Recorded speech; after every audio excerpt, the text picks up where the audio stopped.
Dissection की India में भी बहुत 500 BC, back in the 500 BC India में हमारे महर्षियों ने भी बॉडीज को डिसेक्ट करना स्टार्ट किया था. तो we are the pioneers of डिसेक्टर्स.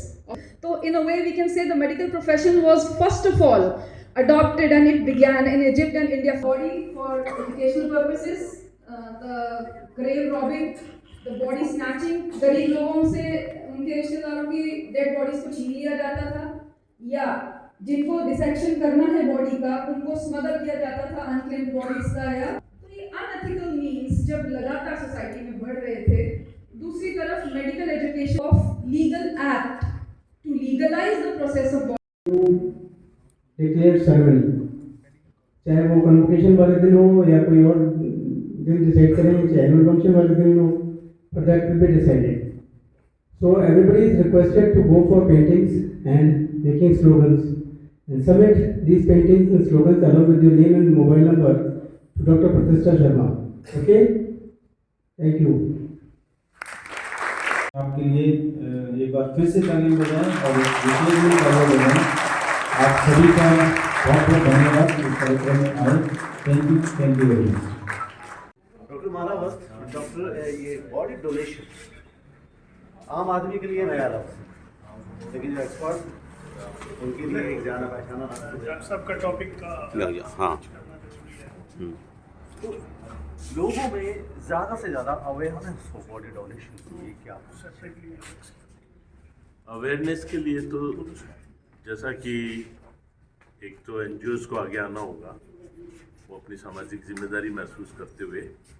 Number 2, सरकार को आगे आना होगा, और उन सबसे पहले तो आप पत्रकार लोगों को आना होगा, जिनको कि इस तरह के कार्यक्रम जो आज अंगदान और बॉडी डोनेशन हुए हैं उन्हें आम जनता तक पहुंचाएं और बड़े अच्छे स्तर से पहुंचाएं, एक मैसेज गिविंग वे से पहुंचाएं, तो निश्चित रूप से अवेयरनेस आएगी समाज के अंदर. जिस तरह से रिलीजियस फाउंडेशन है हिंदुस्तान जैसे मुल्क में हम रहते हैं, वहाँ कई तरह के मज़ाहिब हैं, कई तरह के सेक्ट्स हैं, उनकी बाउंडेशन भी रहती है. तो लोगों के जहन से ये तमाम बाउंडेशन निकले, इसके लिए अवेयरनेस या एक बिहेवियर चेंज प्रोग्राम किस तरह का होना चाहिए. लोग ज़्यादा से ज़्यादा ऑर्गन डोनेशन और बॉडी डोनेशन की तरफ ज़्यादा मुतवज्जो हों. देखिए, वैसे तो बॉडी डोनेशन और अंगदान सबके सामने ही है. समाज में हम देखते ही हैं कि एक मरीज़ जब इस परेशानी से घूम रहा है, उसका अपना भी एक समाज है, अपने लोग भी हैं, और वो उसे अपनी आंखों से देख रहे हैं कि एक व्यक्ति पीड़ित है, मान लीजिए गुर्दे के रोग से पीड़ित है, डायलिसिस की रोज़ करवाने के लिए जाना पड़ रहा है, फाइनेंशियल लोड पड़ रहा है. तो ये सब उनके सामने है, ऐसा नहीं है. अब उस स्थिति को वो किस तरह से संवेदना के स्तर पर लेकर जाते हैं, ये तो उस व्यक्ति पर है.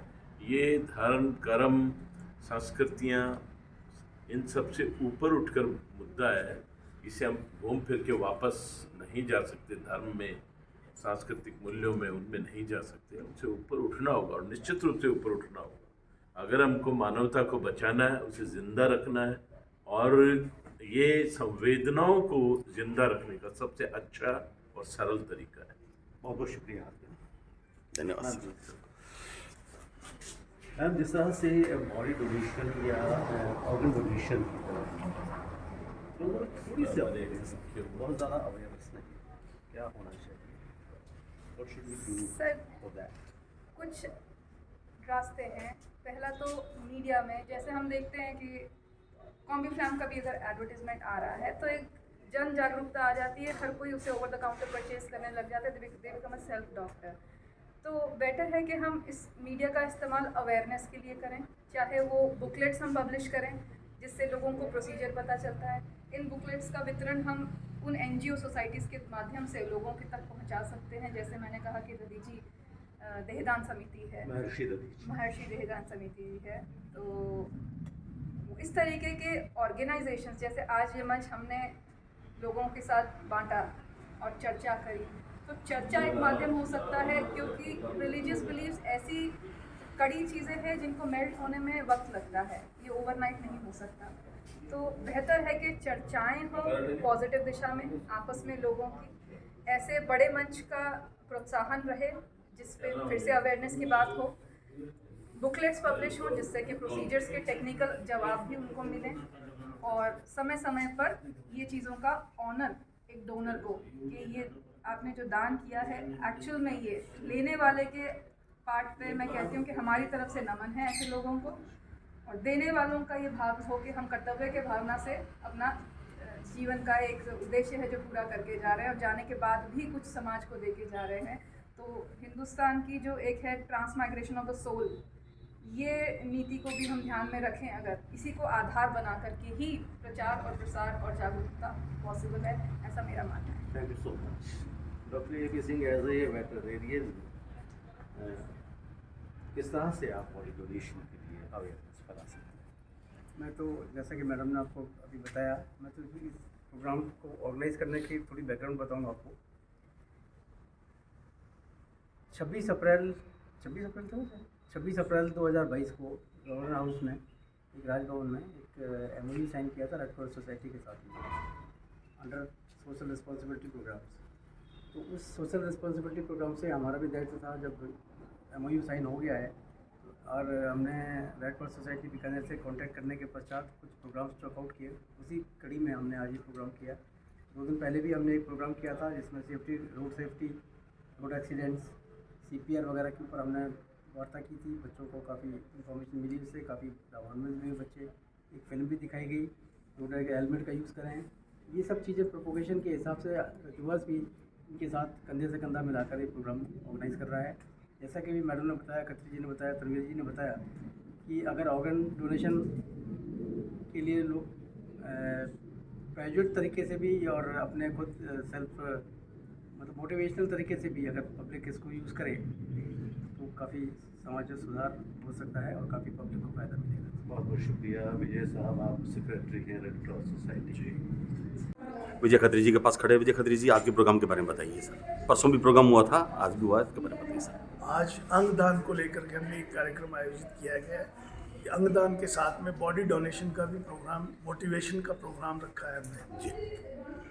दोनों विषय बिल्कुल अछूते हैं। इस पे जागरूकता का कार्यक्रम बहुत ही कम लेवल पे किया जा रहा है। आप देख सकते हैं कि रक्तदान पे जिस प्रकार लोगों ने आजकल काम शुरू किया है, उसी प्रकार बॉडी और ऑर्गन डोनेशन पे भी शुरू कर देना चाहिए काम, अदरवाइज हम पिछड़ जाएंगे। आप हिंदुस्तान वैसे भी इस मामले में सबसे पीछे है जी, भारत देश हमारा सबसे पीछे है। जागरूकता नहीं है ना सर वहाँ सबसे बड़ा। हाँ, लाखों की मृत्यु होती है और अंगों के बिना, और उसको देने वाले सैकड़ों लोग ही मिल पाते हैं जी। तो लाखों लोग तो ऐसे ही मर जाते हैं जी जी तो ये एक बड़ा दुर्भाग्य है हमारे देश का। सबसे बड़ी बात है खत्री साहब कि अंगदान एक महादान है, जिस रक्तदान एक महादान है, अंगदान महादान है। इसमें जागरूकता के लिए आप मतलब ने बहुत अच्छी पहल की है। और हमारे बीच में अनिल पाहुजा साहब भी है। अनिल पाहुजा साहब, वो क्या कहना चाहेंगे आज के विषय के बारे में? अंगदान देने से एक तो शरीर पहले ही जो मृत हो चुका है उसको ये देने से अगला जीवित हो जाएगा, जिसको ये इसकी ज़रूरत है। सबसे बड़ी बात है अनिल जी कि मेडिकल कॉलेज छात्रों को भी इस चीज़ की रिसर्च करने का भी समय मिलता है, उसको देखते भी हैं अंगदान के लिए जो डेड बॉडी रखी जाती है मेडिकल कॉलेज में। मैं गलत कह रहा हूँ खत्री जी? आप सही कह रहे हैं। और इसके लिए देखो, अभी हमारे जो आज की जो प्रिंसिपल हैं जी, डॉक्टर गुंजन सोनी साहब, वो भी बहुत अच्छा काम करते हैं। एक डॉक्टर राकेश रावत जी ने भी बहुत अच्छा काम किया है जी। और एक डॉक्टर बोथरा साहब होते थे जो दुनिया में नहीं है, उन्होंने कॉर्निया पे डोनेशन पे खूब काम किया था। और जो बॉडी डोनेशन का काम है और इसके ऊपर इन लोगों ने काम किया है। अभी मैं आपको बताऊं, मेडिकल कॉलेज के ही 5 डॉक्टर्स की बॉडी इन्होंने इनके मोटिवेशन से डोनेट हुई हैं। अच्छा सर। तो लोगों की भी होनी चाहिए और लोगों को भी होनी चाहिए। आज वो आने वाले थे, आज मेडिकल MCI का उनके यहाँ इंस्पेक्शन है जी जी। इसलिए नहीं है, अदरवाइज वो हमारे साथ होते। परंतु फिर भी उनके यहाँ से एनाटॉमी डिपार्टमेंट के एक डॉक्टर साहिबा, डॉक्टर खत्री आई हैं हमारे साथ, और वो अभी इस पे अपना डेमो भी दे रही हैं जी और लोगों को मोटिवेट भी कर रही हैं। हाँ जी। इस वक्त मैं विजय खत्री और अनिल पाहुजा के साथ अख्तर अली चौधरी से बीकानेर फ्रंटियर बीकानेर।